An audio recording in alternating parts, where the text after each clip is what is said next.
G'day everyone, we're back here today with another forging video, except today we're not going to be lighting the forge. Instead, I've got here a brand new 66 pound Vevor English style anvil.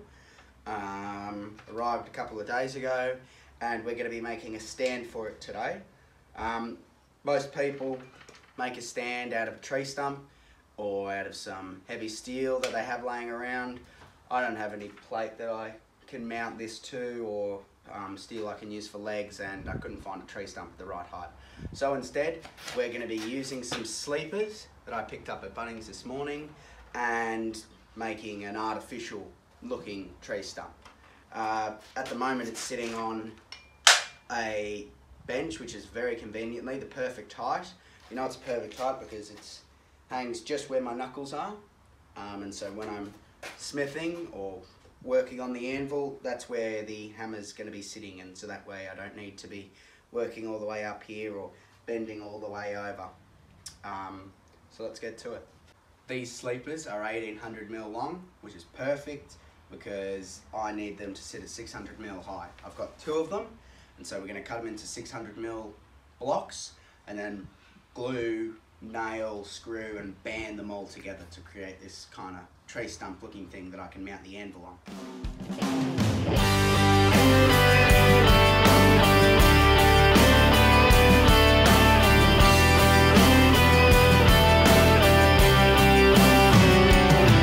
Well, you're driving back home down Route 56. You almost hit a...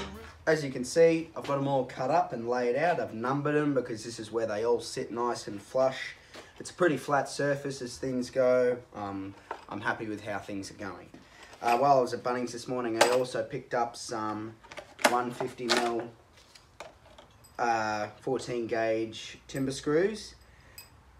These are a batten screw, so these are going to help me secure these planks together. Probably going to put two in the top, two at the bottom, as well as some liquid nails. As far as glues go, this is the strongest thing on the face of the planet. Along with all of that, over time this is going to wear and want to split apart in the weather and that kind of thing. So I also got some flat bar. This is 2mm, I think it's 32mm wide flat bar, $10 for 2 meters. So I'm going to put a band around the top and the bottom, and over time as things start to fall out of whack, this is going to hold it together, and I'll secure this down with some screws and liquid nails as well.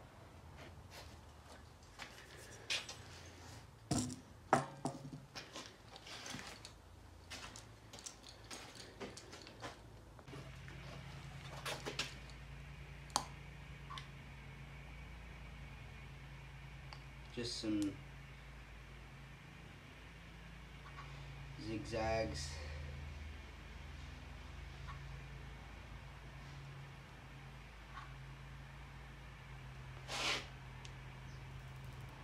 Used a bit much. Oh well.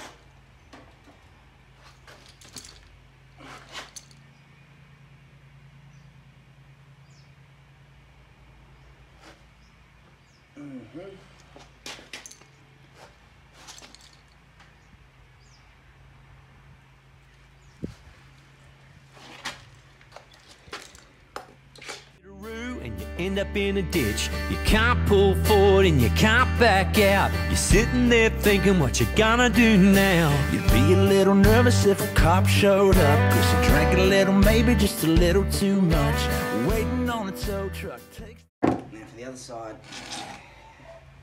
don't need to use too much on these ones. Liquid nails is really going to come into its own on when we join 3 and 3 together on this face, because we're going to have to pilot and countersink drill some holes for the screws to actually reach, because they're only 150mm long and this is 200 long.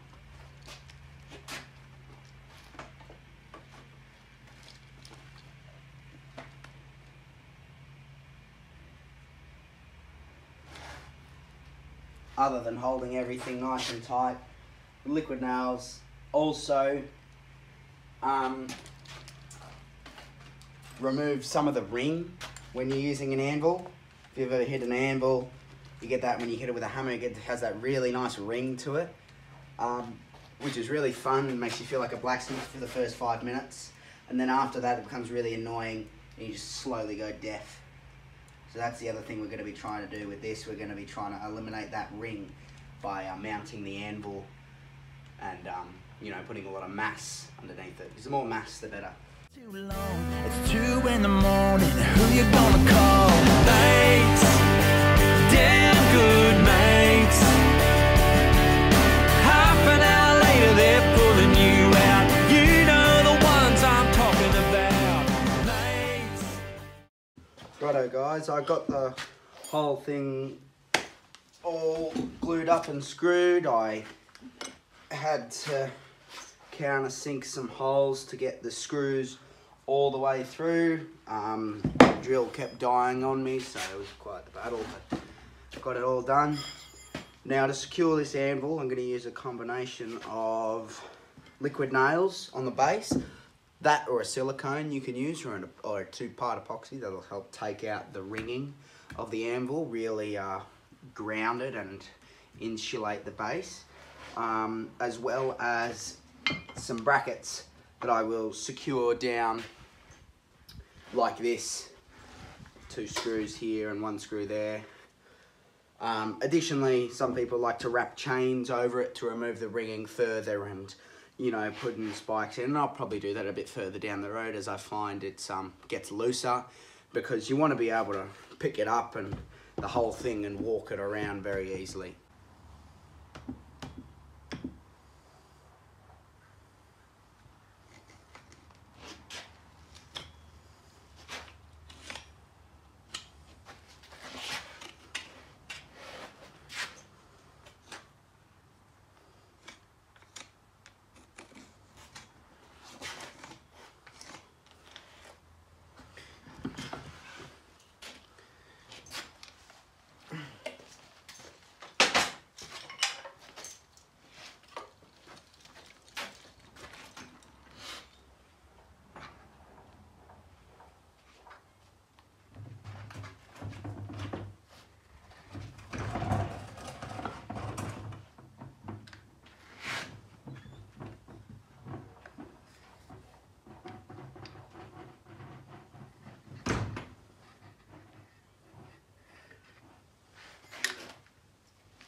just finished up putting this band around it. It's all done now. The liquid nails is just about dry. Really happy with how it went. As you can hear,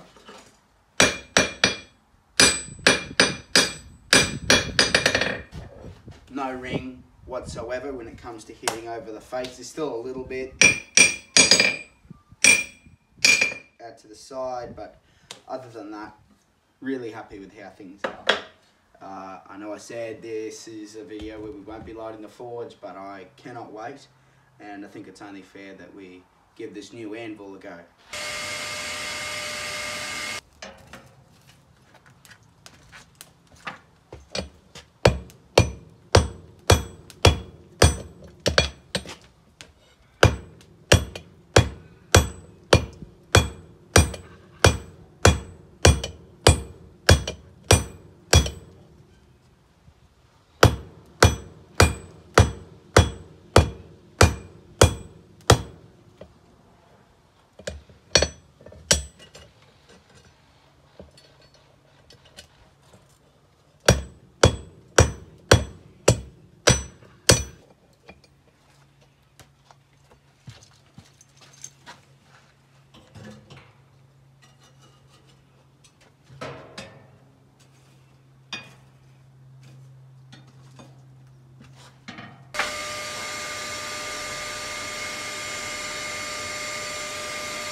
Okay guys, that's all for today.